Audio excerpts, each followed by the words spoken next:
ક્યારે એવું લાગે છે કે કેટલીક કંપનીઓ હંમેશા ઉત્તમ ગુણવત્તા કેવી રીતે જાળવી રાખે છે? વેલ, એનો જવાબ જાપાનીઝ મેનેજમેન્ટના કેટલાક બહુ જ શક્તિશાળી સાધનોમાં છુપાયેલો છે. અને ના, આ ફક્ત મોટી ફેક્ટરીઓ માટે નથી. આ એવા સિદ્ધાંતો છે જે આપણા કામ અને રોજિંદા જીવનને પણ સુધારી શકે છે. તો ચાલો આ ગુણવત્તાના ટૂલબોક્સમાં એક નજર કરીએ. ભલે ઓફિસ હોય કે ઘર, આપણે બધા ક્યાંક ને ક્યાંક એક જ સમસ્યાનો સામનો કરતા હોઈએ છીએ. બિનજરૂરી કામ, વારંવાર થતી ભૂલો અને સમયનો વેડફાટ. આ એક એવી સમસ્યા છે જે લગભગ બધાને નડે છે, પણ એનો ઉકેલ કદાચ આપણે વિચારીએ છીએ એના કરતાં વધુ સરળ અને વ્યવસ્થિત છે. આ સવાલ મનમાં આવે જ, ખરું ને? આપણે એક ભૂલ સુધારીએ, ત્યાં તો થોડા સમયમાં એ જ ભૂલ પાછી સામે આવીને ઊભી રહે છે.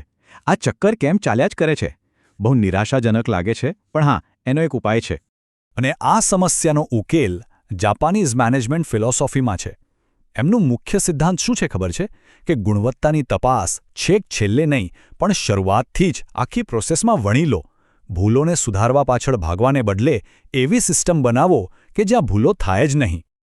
કોઈપણ મકાન મજબૂત પાયા વગર ટકી શકે નહીં, બરાબર ને? બસ એ જ રીતે ગુણવત્તા સુધારણાનો પાયો છે 5S. આ એક એવી પદ્ધતિ છે જે કામ કરવાની જગ્યાને એટલી વ્યવસ્થિત બનાવી દે છે કે સારું કામ કરવું એકદમ સહેલું બની જાય. તો આ 5S છે શું? સીધા શબ્દોમાં કહીએ તો એ વ્યવસ્થા જાળવવા માટેની એક સરળ પણ બહુ જ અસરકારક પદ્ધતિ છે. એનું નામ એસથી શરૂ થતા 5 જાપાની શબ્દો પરથી આવ્યું છે, અને દરેક શબ્દ એક પગલું બતાવે છે. ચલો આ 5 પગલાં પર ફટાફટ નજર ફેરવીએ. પહેલું છે સેરી, એટલે કે જે કામનું નથી એને હટાવી દો. બીજું સેટોન, દરેક વસ્તુ માટે એક પાકી જગ્યા નક્કી કરો. ત્રીજું સેઈસો, એટલે કે પોતાની જગ્યાને હંમેશા ચોખ્ખી રાખો. ચોથું સેકેત્સુ, આ સારી આદતોને એક સ્ટેન્ડર્ડ, એક નિયમ બનાવી દો. અને છેલ્લું શિત્સુકે, એટલે કે આ શિસ્તને પોતાની રોજિંદી આદત બનાવી લો. અને આ કોટ છે ને, એ 5Sનો આખો સાર સમજાવી દે છે. મુદ્દો એ નથી કે જગ્યા સુંદર દેખાય. મુદ્દો એ છે કે કામની વસ્તુ શોધ્યા વગર તરત જ હાથમાં આવી જાય. જો કોઈ સાધન શોધવામાં 5 મિનિટ બગડે તો સમજવું કે 5S સિસ્ટમ બરાબર કામ નથી કરી રહી. મુખ્ય ધ્યેય છે કાર્યક્ષમતા. ઓકે, તો જગ્યા વ્યવસ્થિત થઈ ગઈ. પણ હવે શું? હવે વારો છે સતત સુધારણાનું એન્જિન ચાલુ કરવાનો. અને આ એન્જિનનું નામ છે PDCA સાયકલ. આ ચક્રમાં મૂળભૂત રીતે 4 પગલાં છે.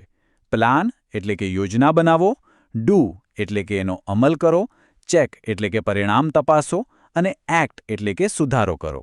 આ એક એવું ચક્ર છે જે સતત ફરતું રહે છે, જેથી સુધારણા ક્યારે અટકે નહીં.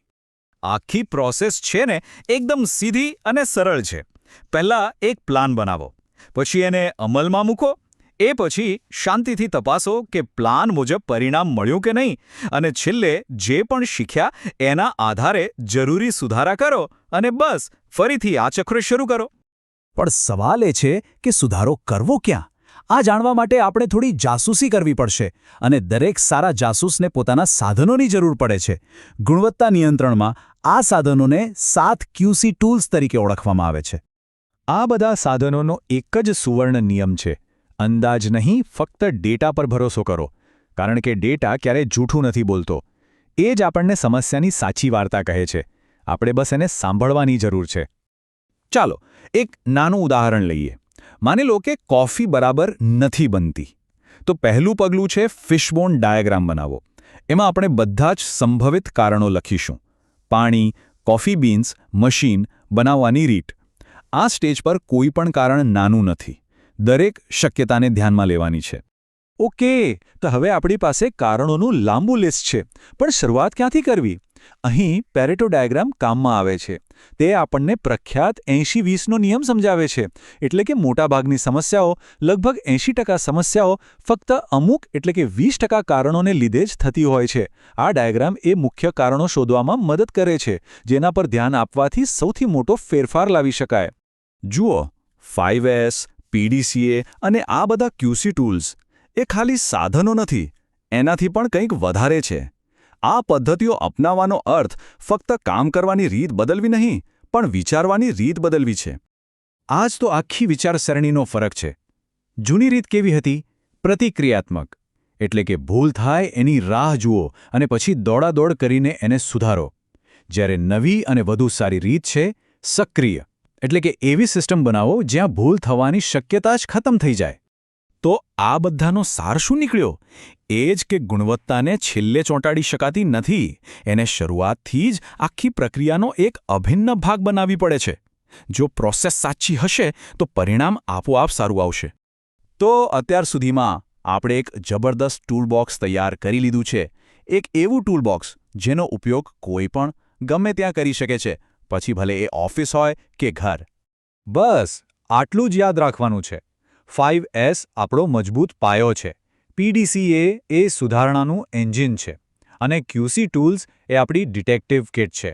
આ ત્રણે ભેગા મળીને સતત સુધારણા માટે એક અજેય સિસ્ટમ બનાવે છે. તો હવે આ બધું સમજ્યા પછી એક સવાલ મનમાં ઉઠવો જોઈએ. પોતાના કામમાં, ઘરમાં કે પછી અંગત જીવનમાં એવી કઈ જગ્યા છે જ્યાં આ ટૂલબોક્સનો ઉપયોગ કરીને વ્યવસ્થા લાવી શકાય? જરા વિચારો, કારણ કે શક્યતાઓ ખરેખર અનંત છે.